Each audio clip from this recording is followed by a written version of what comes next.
Jadi itu ada di bab 3. Ya. Bab 2 itu adalah gambaran umum. Baru bab 3 kajian pustaka.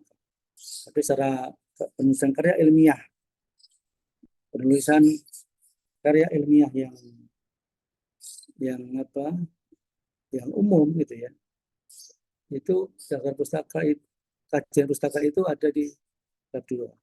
Oke. Kadang mungkin ya jadi punya spesifik ya, karena ada skripsi itu salah satu dari bagian dari PKL. Oke, sekarang kita bahas konsepnya seperti apa sih. Konsep itu berarti nanti kita akan bahas definisinya apa. Definisi dari kajian pustaka adalah proses sistematis dalam penelitian yang melibatkan identifikasi, evaluasi, sintesis literatur yang relevan dan terkait dengan topik penelitian tertentu. Jadi harus erat kaitannya dengan topik penelitian, khususnya yang kita bahas ada variabelnya. Jadi variabelnya apa? Misalnya variabelnya terkait dengan public transport, angkutan umum, atau sustainable transportation misalnya. Nah, nanti penelitian terkait dengan topik itu. Jadi ada proses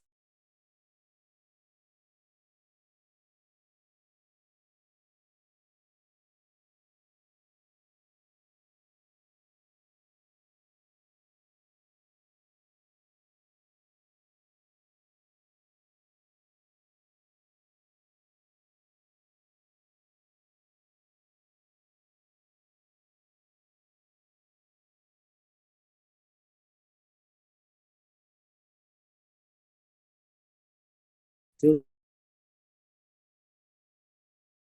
yang paling utama. Jadi literatur, ya. Literatur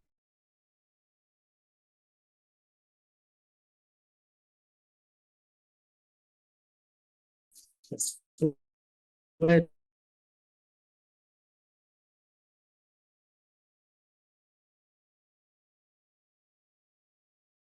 dengan topiknya, yang relevan dengan topiknya. Apakah suara saya bisa terdengar? Tujuannya apa? Tujuan kajian pustaka ini yang pasti untuk memperluas pemahaman terkait dengan topik yang dikaji. Topiknya apa? Nanti juga menyajikan konteks yang relevan. Kemudian mengidentifikasi kesenjangan pengetahuan yang dapat diisi oleh penelitian yang Anda sedang lakukan. Jadi tujuan ini untuk memahami pastinya ya dengan topik yang kita kaji, variabel yang kita kaji, konteksnya harus relevan yang dengan topiknya.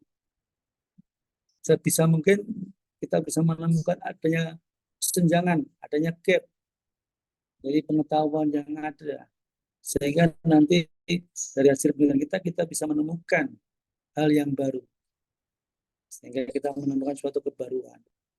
Itu tujuan dari uh, kajian pustaka yang kita harus teruskan dalam kajian pustaka ya. Kemudian langkah menulisnya seperti apa? Langkah yang menulisnya pertama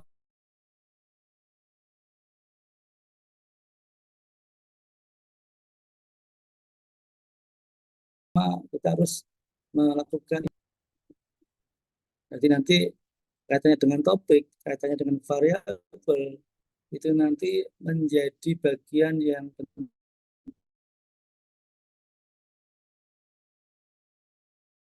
penting yang nanti akan kita teliti, dan kita harus fokus ke situ, ya, harus fokus ke situ.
Internet saya putus ya.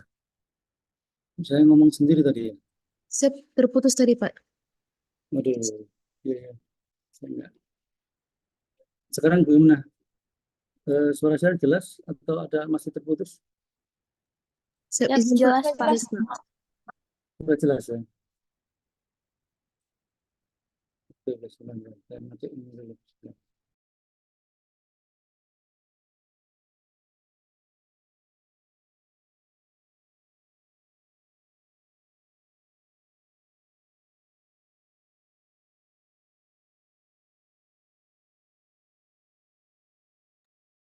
Udah jelas ya, Mbak ya? Suara saya ya. Saya share screen lagi tadi. Siap, Pak. Udah terlihat di layar? Sep, sudah, Pak. Udah ya. Putus ya. Jadi untuk yang kedua ya, nyari literatur yang mungkin sering Anda lakukan itu misalnya menggunakan Google Scholar ya, yang sering. Jadi coba Anda upayakan juga menggunakan yang lain, yang lebih bagus, misalnya ScienceDirect ya, sciencedirect.com mungkin saya sudah sampaikan, ada PubMed juga, ada ProQuest.com, itu juga cukup bagus. Kalau Indonesia nanti ada pakai Garuda, mungkin ada Garuda.co atau ID atau saya lupa. Garuda publikasi gitu, nanti ada ketemu. Nah, kemudian nanti saat mencari nanti bisa Anda pakai keywords ya. Keywordnya apa, kata kuncinya apa, supaya nanti pencariannya lebih terspesifikasi, lebih apa ya, lebih cepat lah gitu lah. Kemudian nanti dari beberapa jurnal yang ketemu, literatur yang ketemu, nanti seleksi sumbernya, yang pasti harus relevan dengan kajian kita. Nah, jangan sampai misalnya Anda mengkaji terkait dengan keberlanjutan transportasi, yang situ nanti ada keberlanjutan terkait dengan misalnya di industri misalnya, atau di perbankan misalnya. Mungkin secara topik ada hampir sama, tetapi secara kajian mungkin berbeda. Jadi harus dicek lagi ya, apakah punya relevan ya kajiannya, gitu. Kita seleksi. Kemudian dari literatur yang kita dapatkan kita analisis. Jadi kita coba cek lagi setiap jurnal yang didapatkan, kita evaluasi. Nanti kita, kalau bisa seperti yang kemarin saya sudah minta ke Anda membuat tabel ya, perbandingan, nanti melihat kesamaan perbedaan pola yang muncul dari jurnal itu ya. Kemudian jika mungkin ada Anda identifikasi kesenjangannya seperti apa. Misalnya jurnal ini mendefinisikan terkait dengan misalnya public transport seperti ini, yang jurnal yang lain seperti itu gitu kan. Kemudian jurnal ini menggunakan indikator ini, jurnal itu menggunakan indikator itu gitu. Itu dianalisis misalnya. Itu cara menuliskan kajian pustaka. Ya. Kemudian Anda harus melakukan proses review literatur, gitu ya. Review, mengulas dari literatur. Sebenarnya hampir sama yang tadi. Yang pertama pasti harus menseleksi topiknya apa sesuai dengan kajian kita. Kemudian memilih literaturnya, jurnal apa yang kita akan pilih ya kan. Kemudian ini mencakup tadi pakai keyword tadi ya. Kemudian jika sudah, kita akan mendevelop argumentasinya. Jadi kita bisa mengembangkan terkait dengan literatur itu yang kita dapatkan seperti apa. Apakah nanti jurnal ini bisa kita relevan dan kita bisa gunakan, atau bahkan kita bisa kembangkan sesuai dengan penelitian kita. Kemudian kita bisa juga survei literatur. Kita bisa survei literatur yang relevan dengan apa yang sudah kita dapatkan sesuai dengan topik kita. Kemudian kita bisa juga mengkritisi, membuat kritik ya, membuat kritik terhadap literatur itu. Misalnya apa ya, seperti yang Anda buat tabel perbandingan kemarin, itu mengkritisi literatur misalnya. Kemudian juga kita bisa baru menulis review kita dari jurnal yang ada kita bisa tuliskan. Dari kemarin Anda buat perbandingan antar jurnal itu kita bisa tuliskan ke dalam suatu tulisan alinea gitu ya, satu alinea gitu, dengan kalimat yang istilahnya mudah dipahami dan cukup menarik. Intinya jangan sampai kalimat itu kaku ya, seperti menjelaskan ada 1, 2, 3 bawahnya atau A, B, C terstruktur di bawah gitu kan. Itu biasanya tergolong kaku. Jadi kalau di sistem pada ilmiah itu kurang menarik gitu ya. Itu di antara langkah-langkahnya mungkin hampir mirip dengan tadi. Kemudian apa yang dipelajari? Yang dipelajari yang pertama nanti kita harus tahu bahwa pengantarnya ya. Kita harus tahu topik apa yang kita akan kaji dan kita cari jurnal yang relevan dengan itu. Kita coba cari, kita search, kita benar-benar pahami dulu ya. Kemudian setelah kita lakukan sebagai pengantar terkait dengan apa yang akan kita pelajari, maka kita tinjau literaturnya. Literaturnya itu yang bagus yang apa? Biasanya publisher ya. Ya biasanya tinjau literatur ini biasanya nanti kaitannya dengan kualitas jurnalnya ya. Kita mau pilih yang literatur yang mana? Ya, kalau jurnalnya itu mungkin sudah punya istilahnya sudah cukup terkenal dan dia bagus, bisa dia akan terindeks global. Misalnya terindeks yang internasional yang bagus adalah nomor 1 terindeks Scopus. Terindeks Scopus ini jurnal yang dianggap memiliki kualitas nomor 1 gitu ya. Kemudian yang di bawahnya adalah terindeks WOS, Web of Science atau PubLons. Itu yang secara global ya. Kalau di Indonesia nasional itu yang paling bagus adalah terindeks Sinta. Sinta itu dibagi 6, 1 sampai 6, Sinta 1 sampai Sinta 6. Yang paling bagus pastinya Sinta 1. Sinta 1 ini sudah otomatis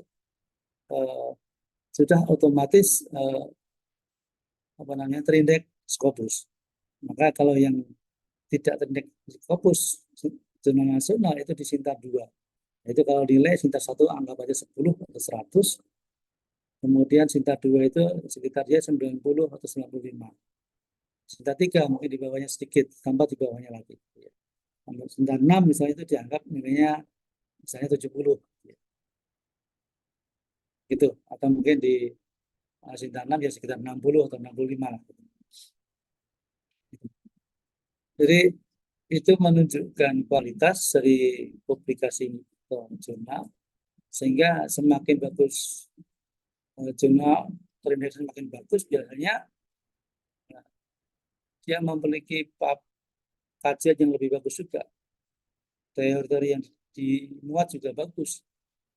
Hampir semuanya akan relatif lebih bagus. Kemudian selain kita menunjukkan literatur yang ada dari jurnal itu, kita juga perlu mengidentifikasi siapa tahu di jurnal itu memang menemukan pengetahuan yang baru. Mungkin di publikasi di Indonesia belum ada, di luar ada. Gitu ya. Jadi siapa tahu ada kesenjangan pengetahuan yang kita belum dapat. Sehingga dengan membaca itu kita bisa menemukan temuan-temuan baru atau penguatan baru yang di jurnal Indonesia kita belum menemukan. Misalnya gitu. Ya. Kemudian juga kita akan tahu kontribusi penelitian terdahulu. Berarti ini kan jurnal sudah publish. Jadi kontribusinya apa dari jurnal itu terhadap pengetahuan saat ini, gitu kan?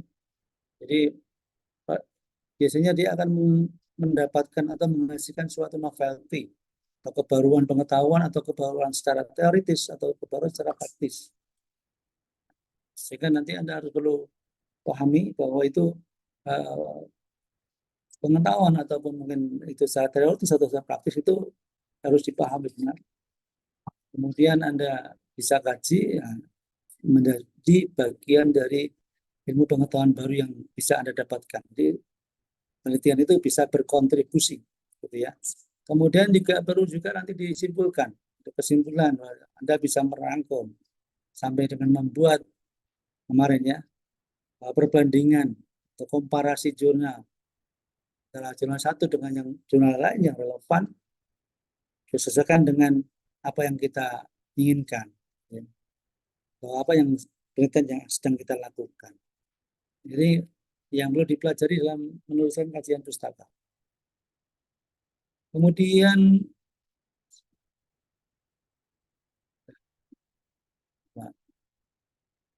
error sebentar.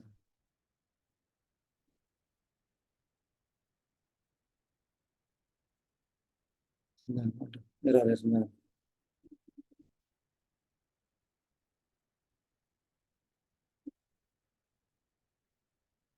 Oke, kita bahas konsep variabel ya. Anda juga perlu tahu apa itu variabel. Variabel dalam penelitian ya. Jadi tadi sempat saya juga singgung apa itu variabel. Ya. Variabel secara definisi adalah konsep, sifat, ataupun karakteristik yang dapat bervariasi dan dapat diukur atau dapat diamati dalam suatu penelitian. Jadi variabel itu konsep, sifat, karakteristik, ya bervariasi, dapat diukur, dapat diamati dalam suatu penelitian. Contohnya apa variabel? Seperti tadi contohnya ya public transport, ya itu transportasi umum atau angkutan umum. Kemudian misalnya kemarin seperti topik yang saya ajukan kemarin, misalnya apa namanya integrated transport system gitu kan, sistem transportasi terintegrasi atau sistem transportasi yang berkelanjutan atau mungkin logistik atau multimoda atau yang lain ya yang kita bahas kemarin ya. Jadi itu bagian dari variabel. Atau mungkin kalau di sekitar Anda misalnya kalau di sebagai siswa sebagai taruna kan nanti Anda eh, pasti paham lah ada misalnya prestasi belajar ada kan itu juga bisa sebagai variabel. Kemudian ada motivasi belajar gitu ya. Jadi nanti bisa diuji pengaruh motivasi belajar terhadap prestasi. Jadi ya kalau motivasi belajarnya tinggi, maka seringnya, umumnya akan meningkatkan prestasi. Nah, itu namanya variabel. Kalau di transportasi tadi, ya misalnya public transport, sustainable transport, electric vehicle, gitu ya. Atau sekarang autonomous vehicle, atau yang lain yang tadi saya singgung ya, misalnya sistem transport system, gitu. Atau banyak ya, atau logistik, yang lain-lain itu banyak. Itu contohnya. Ini definisi yang lain, variabel penelitian adalah konsep, karakteristik, atau atribut yang diamati, diukur, atau dimanipulasi oleh peneliti dalam suatu studi atau penelitian. Ini variabel penelitian. Jadi ada konsep, berupa karakteristik atau atribut. Bisa diamati, diukur, dimanipulasi. Itu. Dalam konteks penelitian ilmiah, variabel digunakan untuk mengukur. Jadi variabel itu mengukur adanya perubahan, adanya hubungan, adanya pengaruh ya antara fenomena atau konsep tertentu. Jadi ini variabel ini ya, itu digunakan untuk mengukur perubahan, hubungan, pengaruh dari fenomena atau konsep tertentu. Seringnya variabel itu dibagi menjadi dua. Ada variabel bebas, ada variabel terikat. Variabel bebas itu variabel independen ya, itu variabel bebas. Variabel dependen itu variabel terikat. Nah, tadi saya contohkan dari pengaruh motivasi belajar terhadap prestasi belajar. Nanti yang motivasi belajar itu sebagai variabel independen, bebas. Prestasi belajar sebagai variabel dependen, terikat. Jadi, jika kita punya motivasi belajar yang tinggi, maka akan dapat berpengaruh signifikan terhadap prestasi belajar kita. Misalnya gitu. Ya, contohnya gitu, itu konsep variabel penelitian. Kemudian jenisnya, variabel, jadi kan ada variabel bebas, independen, ada terikat, dependen. Variabel independen ini sebagai penyebab atau pemicu dari dalam satu variabel. Jadi variabel motivasi belajar terhadap prestasi, gitu kan? Jadi di sini independen berarti motivasi belajar. Atau misalnya gini, misalnya variabel bebasnya independen adalah misalnya perilaku mengemudi. Ya. Perilaku mengemudi, variabel nanti dependen yang terikat adalah misalnya safety road, keselamatan jalan gitu ya. Berarti variabel bebasnya tadi perilaku mengemudi ini dapat mempengaruhi keselamatan jalan gitu ya. Keselamatan lah gitu ya. Nah, jadi variabel independen ini diatur, dimanipulasi oleh peneliti untuk melihat dampaknya terhadap variabel dependen. Jadi perilaku mengemudi ini akan berpengaruh terhadap keselamatan itu gitu ya. Itu jadi ada yang variabel bebas independen adalah perilaku mengemudi, sedangkan yang variabel terikat itu adalah misalnya tadi keselamatan. Jadi variabel dependen ini atau terikat adalah variabel yang dipengaruhi oleh variabel independen. Jadi variabel terikat dipengaruhi oleh variabel bebas.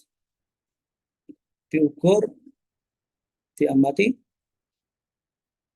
untuk melihat dampak efek dari variabel independen. Ya, gitu ya. Jadi nanti harus Anda paham ada variabel bebas, variabel independen atau variabel terikat dependen. Contohnya tadi di perilaku mengemudi itu bisa berpengaruh terhadap keselamatan. Kalau perilaku mengemudi ugal-ugalan ya nanti keselamatannya akan terancam. Kalau mungkin perilakunya safe, aman gitu ya, atau mungkin baik, maka keselamatan juga akan lebih terjamin gitu ya. Contoh variabel dalam sistem transportasi misalnya aksesibilitas. Ini mas saya nanti ya mungkin saya kirim. Aksesibilitas ini kemudian akses ya. Kemudian kapasitas jalan, ya, jumlah maksimum kendaraan yang bisa lewat periode waktu tertentu, kapasitas jalan. Kemudian kepadatan, padat berarti jumlah kendaraan yang berada di jalan ya dalam satu periode waktu tertentu. Nah, ya itu misalnya variabel.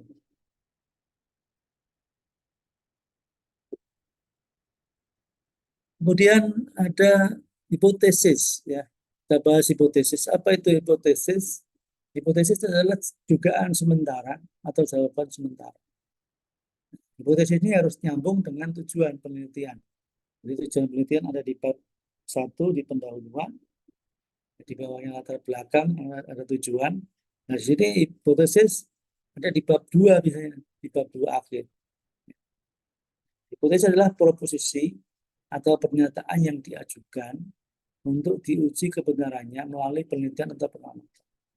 Jadi pernyataan atau proposisi yang diuji melalui penelitian.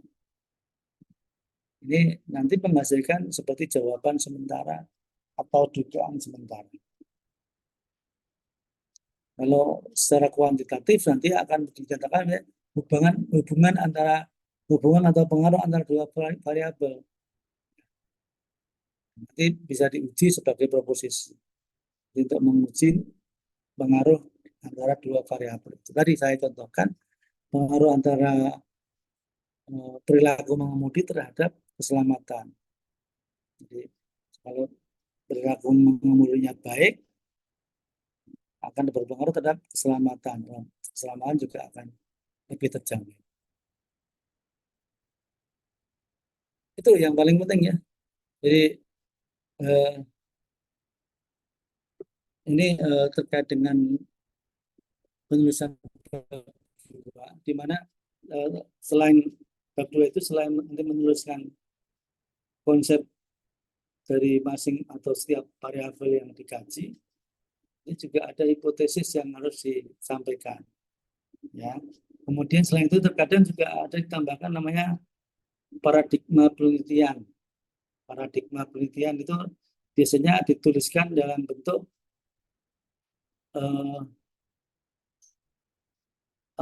hubungan antar gambar ya, pakai gambar atau pakai grafik yang memperlihatkan susunan posisi dari pengaruh antar variabel yang dikaji. Misalnya tadi variabel perilaku mengemudi kebalik kotak atau bulat gitu, nanti dia ke arah anak pandang ya. Sebelah kanannya nanti ada misalnya keselamatan. Jadi perilaku mengemudi sebelah kiri berpengaruh signifikan terhadap keselamatan jalan. Misalnya gitu.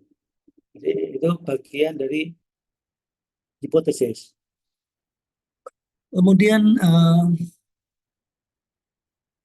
tadi ya, contoh variabel ya, ada aksesibilitas, kapasitas jalan, kepadatan lalu lintas. Jadi, saya juga sampaikan misalnya tadi ada ya, sustainable transportation gitu ya. Kemudian ada integrated transport system atau ITS, intelligent transport system, atau smart transportation gitu ya, atau green transport, green logistik.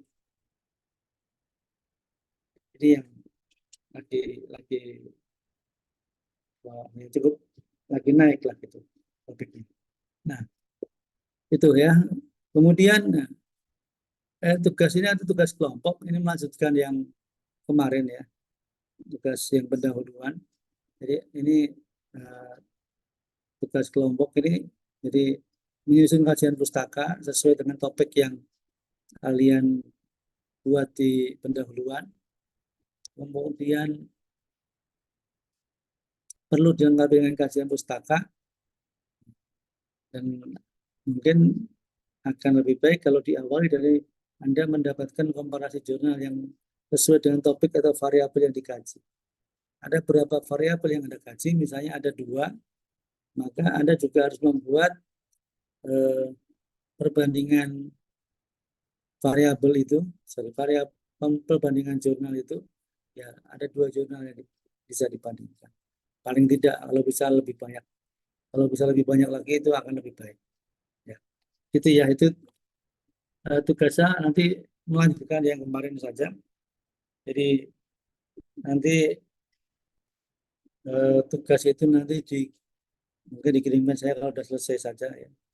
Anda buatkan secara kelompok tugas pendahuluan 1 ya. Kemudian ini 2 tugas kaitan dengan kajian pustaka. Nah, nanti yang bab 3 metode nanti saya sampaikan mungkin sebelum UAS nanti ya. Nanti tinggal setelah UAS ada nanti paparan terkait dengan metode penelitian. Nah, itu yang kita bahas ya hari ini. Ya. Silakan jika ada yang mau bertanya supaya lebih aktif ini kita belajarnya. Silakan. Ada yang mau ditanyakan?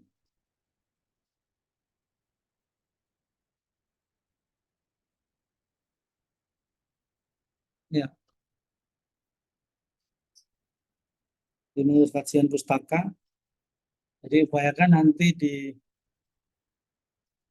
misalnya bab 2 kajian pustaka 2.1 misalnya. Itu Anda isi yang pertama ya, itu adalah variabel atau topik yang utama yang Anda kaji. Variabelnya apa? Yang paling utama. Nah, kalau penelitian itu menggunakan pengaruh antar variabel, berarti nanti yang itu adalah variabel yang dependennya. Ada variabel yang sebelah kiri, ada variabel yang sebelah kanan. Ya. Yang kiri biasanya adalah variabel bebas, yang kanan variabel terikat.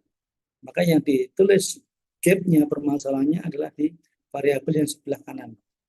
Yang variabel terikatnya. Itu yang jadi kajian di dalam pendahuluan. Begitu untuk menuliskan kajian pustaka. Silakan, ada yang mau tanya? Silakan. Sudah paham? Masih bingung? Kalau mau contoh ada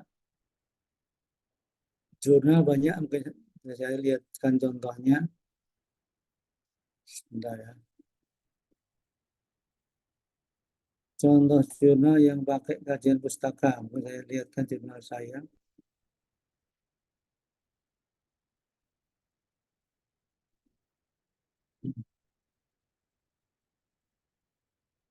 Yang bahasa Indonesia aja ya. Sebentar.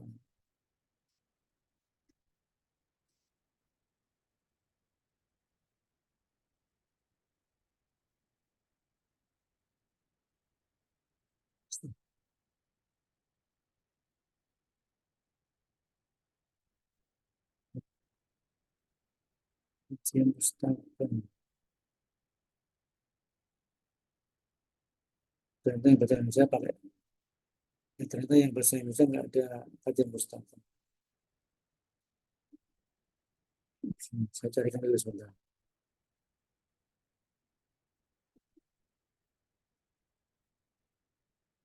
Oke. Kebetulan contoh saya bukan bidang transport ya, tapi industri manufacturing. Contoh jurnal saya. Bentar. Ini bisa terlihat di layar Anda. Siap, bisa Pak. Nah, ini contoh jurnal saya ya. Judulnya Strengthening Manufacturing Competitiveness through Sustainable Manufacturing Among Industrial Estate in West Java. Ya. Nah, ini terbit di Malaysia, kampus di Malaysia. Journal of Business and Social Development volume 10 nomor 2 tahun 22. Nah, saya akan bahas ya supaya lebih singkat adalah terkait tadi dengan literatur review-nya, kajian pustaka ini bahasa Inggris ya. Ini yang menulis juga saya sendiri. Nah, Anda bisa lihat itu literatur review atau kajian pustaka itu namanya literatur review. Literatur review ini anggap aja subbabnya. Mas, di bawahnya saya membahas terkait dengan manufacturing competitiveness. Jadi topiknya atau judulnya kan strengthening manufacturing competitiveness. Saya kaji yang pertama itu manufacturing competitiveness. Apa itu definisinya? Competitiveness is perceived as the ability to sell product that meet the requirements of demand and at the same time ensure profit over time that allow the company to grow. Itu OC Hara tahun 2019. Gitu ya. Jadi definisi daya saing adalah nanti bawahnya nanti ada nih manufacturing competitiveness. Yes, comparative performance to meet certain objective. Ini contohnya definisi terkait dengan competitiveness, daya saing.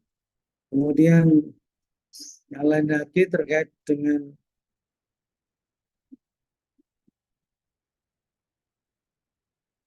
misalnya itu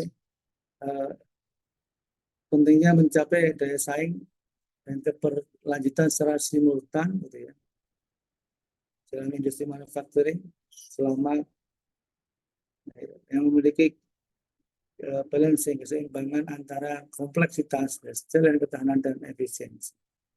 Nah ini penting juga untuk disampaikan. Nah, ini di antara dari kajian terkait dengan manufacturing competitiveness. Ada yang lain lagi, bisa di bawahnya ada sustainable manufacturing.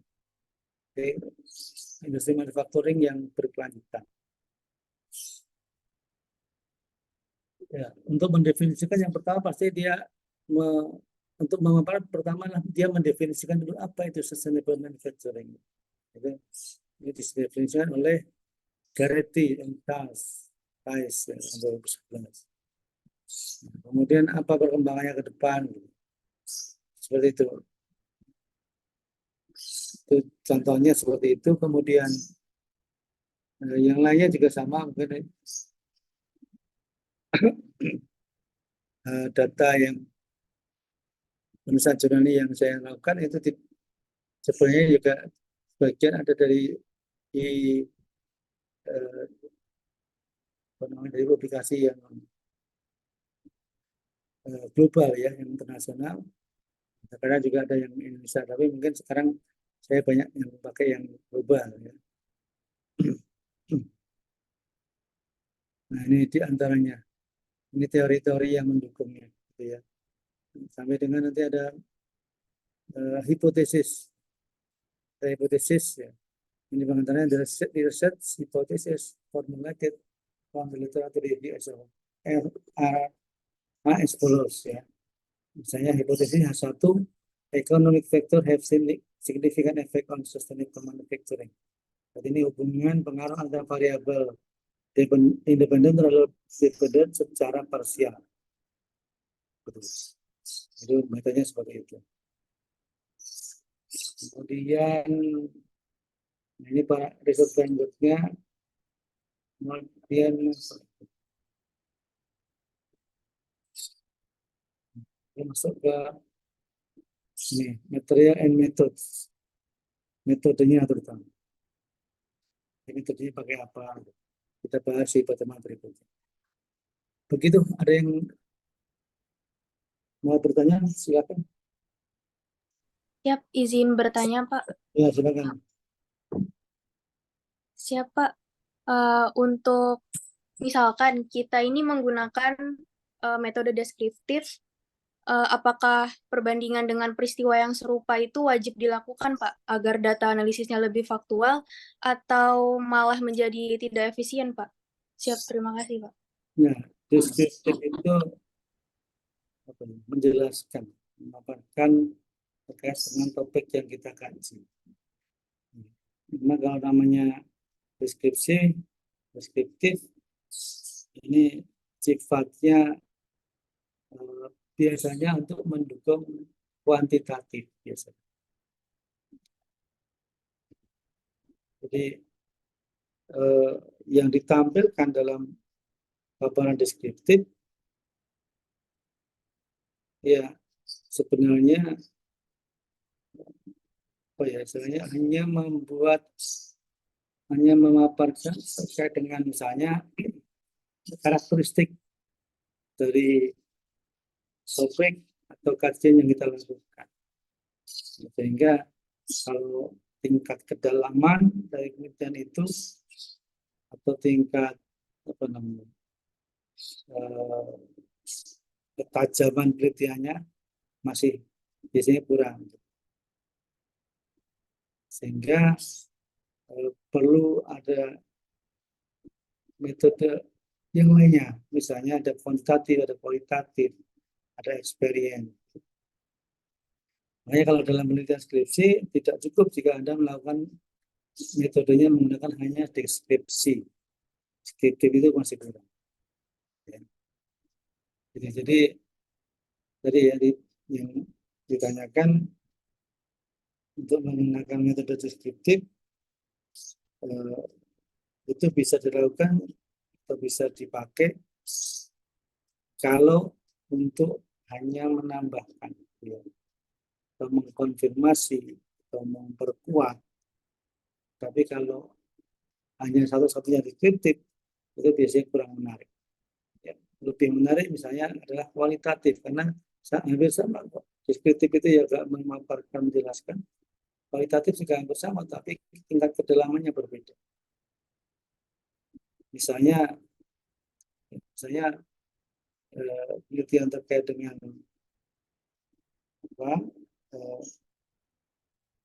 kualitatif misalnya. Ya, misalnya dengan kualitatif, Anda melakukan kajian terhadap perilaku pengemudi di ruas jalan tol layang. Perilaku pengemudi ruas jalan tol layang. Jadi apa yang nanti harus Anda lakukan? Ya pastinya Anda harus membuat kajian tol layang itu dengan melengkapi sumber datanya. Sumbernya bisa ada data teoritis, ada data praktis. Ya. Ada teoritis, ada juga data yang praktis. Nah, dalam penelitian itu, ya, maka Anda harus melengkapi, jadi dari kajian yang akan Anda lakukan itu, Anda harus melengkapi berbagai sumber data, ya, data primer, data yang berupa sekunder, gitu ya. Itu Anda harus dilengkapi. Ya. Nanti kan misalnya primer, misalnya didapatkan dari interview, didapatkan dari observasi langsung, didapatkan dari apa misalnya survei kuesioner gitu ya. Kalau yang data primer, data sekunder itu ya data misalnya dari pengelola jalan tol itu misalnya, kemudian dari BPS, dari instansi terkait gitu ya, atau kementerian terkait, itu bisa dilakukan. Sehingga kuantitatif, ya, misalnya dengan menambahkan dari survei tadi, itu bisa dilakukan. Nanti misalnya Anda bisa melakukan memberikan survei kepada sopirnya gitu ya, yang lewat jalan tol layang. Tapi nanti akan berisiko sehingga terkadang akan mengganggu jalan. Ya, mungkin perlu izin ya. Kalau kualitatif bisa dilakukan juga misalnya dengan tadi wawancara bisa. Nanti itu akan masuk ke kualitatif. Jadi bagaimana bisa tingkat kepuasan dari para sopir gitu ya, atau para pengendara. Kemudian improvement apa yang dibutuhkan untuk memperbaiki supaya layang itu bisa lebih baik lagi. Misalnya bisa mencegah atau mengurangi tingkat kecelakaan. Bagaimana apa yang harus dilakukan. Bisa gitu. Jadi berbagai metode penelitian ya cukup bagus. Tetapi memang akan sangat lebih menarik kalau metodenya itu bisa tidak hanya satu, tapi bisa, walaupun satu harus dalam misalnya. Tingkat kedalamannya harus tinggi, analisisnya harus sangat kuat. Tapi kalau harus hanya analisis biasa, jadi tidak terlalu dalam, nanti juga secara kualitas akan tidak begitu optimal. Begitu Mbak ya. Mbak Ferin tadi. Siap, Pak. Siap, terima kasih, Pak. Ya, ada lagi silakan.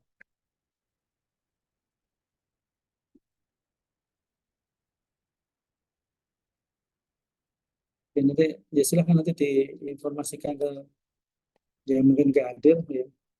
Pertama nanti minggu depan ya, minggu depan. Pertemuan berikutnya nanti paparan untuk kajian pustaka silakan disiapkan secara kelompok karena mungkin ada lagi di rumah masing-masing lagi mudik. Kemudian nanti untuk UTS juga kalian siapkan secara mandiri ya, sendiri-sendiri ya. Topiknya apa ya. Kalau bisa nanti di data ya Mbak Rodatul ya. Saya nomor 1, absen nomor 1, topik atau judul yang dipakai ini, sama 2 ini. Misalnya gitu. Atau mungkin cukup kalau intinya sih kalau dibuatkan list gitu supaya mengetahui dan meminimalisir adanya kesamaan topik. Itu saja sebenarnya. Supaya nanti ya mengurangi potensi copy paste tadi. Demikian, ada yang mau tanya lagi silakan ayo. Biar ini biar lebih komprehensif gitu, kalau ada yang tanya. Kalau saya tidak ditanya nanti kan saya ada materi saya banyak tapi tidak ada yang nanya, jadi nggak bisa, nggak untuk ngomong itu kan. Saya suka tanya.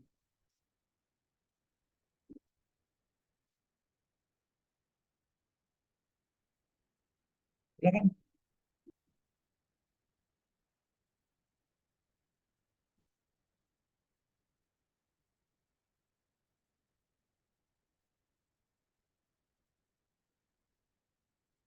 Nggak ada yang nanya, cukup.